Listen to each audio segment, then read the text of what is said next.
The 12th race of the 2010 AMP Energy Racing Series would be held at Saskatchewan Stadium for the Sunoco 200. AAA pole award went to 8-time champion Fred Ritcher, his second pole of the year. He would lead the field down to the green flag, CJ Long to his outside, Nate Know-It-All in third, and then we'd have Akimo Tolofa fourth and Wendy Fisher fifth. Brandon Corna started last.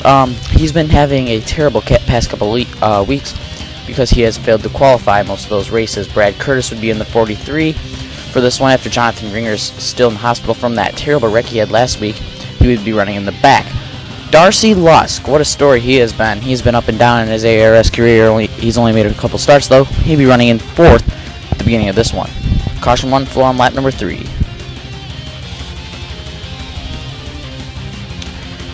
Chad Solorzano is going to get into Casey Anderson and Ross Lowry. Curtis hardened to the wall, and Solorzano would be called to the hauler already. Lap 3. Called to the hauler, that's not a good sign. Ritcher would again lead on the restart. Tolofa had nothing for him on the restart. And then we'd have our second caution flying on lap number 11. Louis Tellez is going to get hit by Josh Mertz. And then you see Herb Cilantro turning around Cody Lochner. Up the track he goes. Everyone starts to pile in. A huge pile up. About 7 cars involved. Ted Hendricks in there. Jacob Williams. Landon Rohde. Mess in turn number 1. Ritcher led on the restart with Wendy Fisher is not second.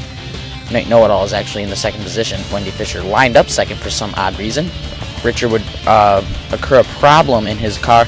He'd come down into the pits, and Akimo Tolofa would be the leader. Jalen Scranton in second, looking to the inside. Would he get it off of turn number 2? Won't be able to.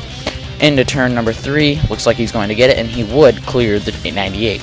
Nate Know-It-All also received a problem, and then caution number 3 occurred on lap number 23. Darcy Lusk gets turned by Chad Solorzano into his boss, Nick Cazoro, and then gets clobbered by Ross Lowry. Bo Van Pelt in there, and then Ted Hendricks is going to come flying in right there, and oh! Big hit to the side of the 30 car. They'd both be alright, however.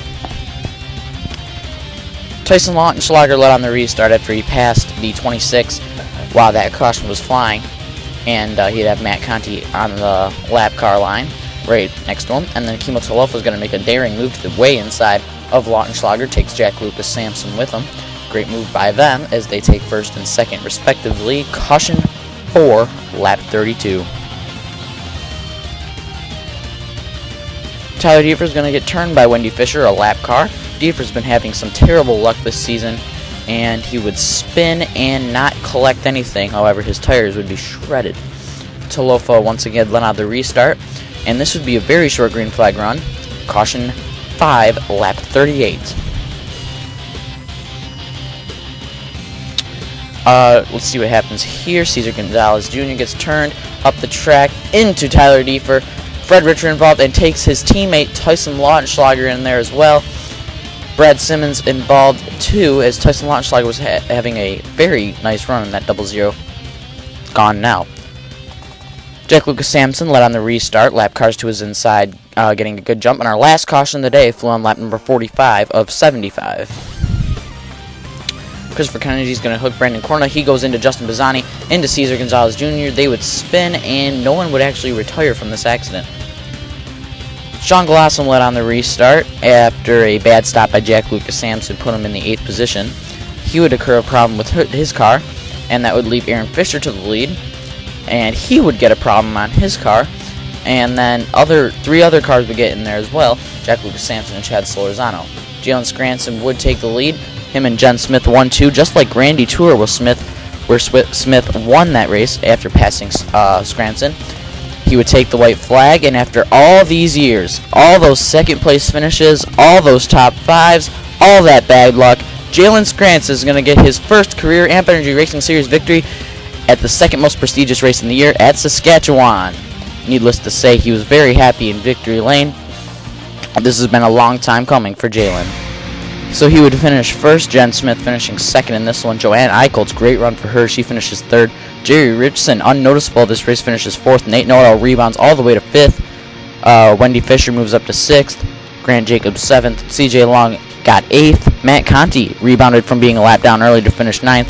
Akimo Tolofa will finish 10th. And then Fred Ritcher rebounded all the way to 11th position after that problem he had with With his car, we believe it was a tire, but we have to hear from him to see what exactly it was.